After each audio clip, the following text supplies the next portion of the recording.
बॉलीवुड में hero number 1 के रूप में चिन्हाए वाला सुपरस्टार गोविंदा बहुत साल के बाद पुनः फिल्मी दुनिया में घुरि कऽ आबि रहल छथि। लॉकडाउन से पहिने गोविंदा फिल्म केनाइ छोड़ने छलखिन हँ।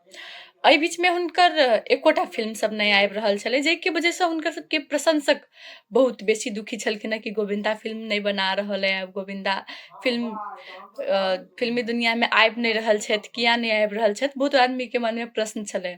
मुदा गोविंदा कपिल शर्मा शो में आबि कऽ कहलखिन कि हम फिल्मी दुनिया में आबि रहल छी आ एहि बेर एक बेर में हम 3-3टा फिल्म कऽ रहल छी, जाहिमे कपिल शर्मा शो में गोविंदा संगे शक्ति कपूर, चिंकी पांडे सेहो आयल छलथि।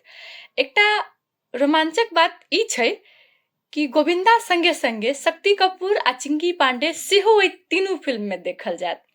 गोविंदा के पहिल फिल्म के नाम रहल छै बायां हाथ का खेल, दोसर रहल छै पिंकी डार्लिंग आ तेसर रहल छै देन इट्स ऑल अबाउट बिजनेस। आब वाला अछि हुनकर तीनू फिल्म। एहि तीनू फिल्म में कहबे के लिए हम चिंकी पांडे आ शक्ति कपूर सेहो रहत।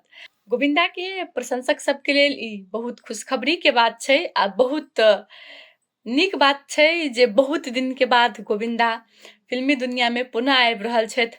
गोविंदा कहै छलथि कि हम चाहिती तऽ फिल्म आराम से कऽ सकै छलहुँ, मुदा किछु व्यस्तता के कारण हम कनी फिल्मी दुनिया से बाहर चलि आयल छलियै, मुदा आब पुनः आबि रहल छी।